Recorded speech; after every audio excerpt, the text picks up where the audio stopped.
অসাধারণ, অনেকদিন পর ওর ব্যাট থেকে একটা সেঞ্চুরি, এটা দেখে আমাদের অনেক আনন্দিত লাগলো। বিজয়ের সাথে আমাদের দেশে হয় কি, বিজয় আমাদের দেশে এমন হয়ে গেছে যে গরিবের কালো বউয়ের মতো অবহেলিত, ওনাকে কেউ পাত্তা দিতে চায় না। টিকেটের টাকা উসুল হতো, তারপরে সেকেন্ড ম্যাচ দেখে আমাদের টাকা উসুল ভাই। শান্ততেই আস্থা, লিটনেই আস্থা, কেন বিজয় নয় আস্থা? ভাই কি বলবো, সেরা সেরা। যদিও এও সেঞ্চুরি করছে কিন্তু ও কোনো সেলিব্রেশন দেয়নি, কজ টিম হারিয়ে গেছে এই জন্য। অবশ্যই ভালো লাগছে, কিন্তু অসাধারণ। তার যে সুইপ শটগুলা বা যে সবগুলাই অসাধারণ লাগছে।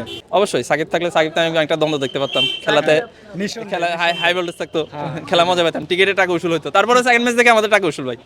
বিজয়কে আপনি দেখবেন যে রংপুর রাইডার্স থেকে শুরু করে ফরচুন, বরিশাল, চট্টগ্রাম কিংস ভালো ভালো টিম নিতে চায় না। শেষে অর্থনৈতিক দুর্বল রাজশাহী টিম নিতে ওনাকে, অর্থনৈতিকভাবে খুবই দুর্বল, যারা পেমেন্ট করে না 25% দিয়েছে, এ নিয়ে অনেক হ্যান অনেক কাহিনী চলছে। এবং অবশেষে বিজয়কে চ্যাম্পিয়ন্স ট্রফি থেকে বাদ দেওয়া হয়েছে। আমরা দেখছি যে লিটন দাসকে অনেক সময়ের পর সময় সুযোগ দিছে, শান্তকে সময়ের পর সময় সুযোগ দিছে।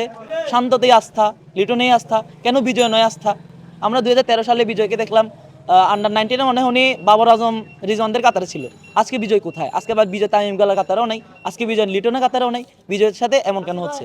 আমরা ফ্যানরা বিজয়ের অবশ্যই ছোটোবেলা থেকে, যখন থেকে ক্রিকেট বুঝছি তখন থেকে বিজয়কে বুঝতেছি, বিজয়ের খেলা দেখতেছি, বিজয়ের ফ্যান থাকবো। বিজয় ব্যাটিং অসাধারণ সুন্দর লাগছে। তারপরেও মেহেদী হাসান, মিরাজ আর আফিফের মেহনত দেখে ওদের বিজয়টা আমার ভালো বেশ লাগছে।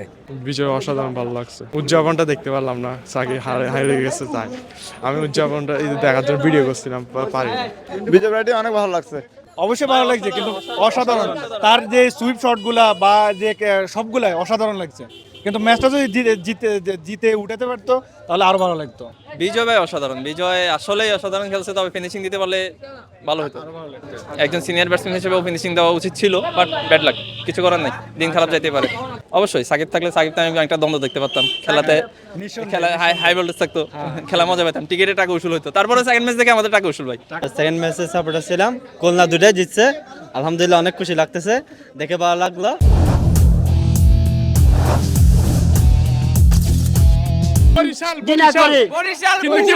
আমি তামিমকে ভালোবাসি, কারণ তামিম হচ্ছে চট্টগ্রামের অহংকার।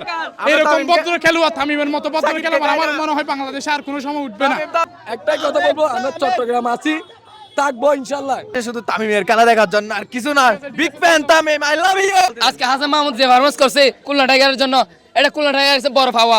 হাসান মাহমুদ যদি এমন পারফরমেন্স না করতো তাহলে আজকে খুলনা টাইগারের কুড়ালে ফেল এটা আশা থাকতো না। বিজয়ের ব্যাটিং ভাইয়া অনেক ভালো হয়েছে, 100 পাইছে, লাস্ট বলে 100 পাইছে, অনেক খুশি হয়েছে।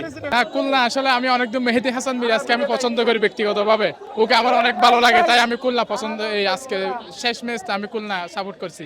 না অসাধারণ, ও কিন্তু কি যে শটগুলো মারছে এগুলা দেখে এই মানে তাকিয়ে দেখার মতো অসাধারণ শট ছিল ওর শটগুলা।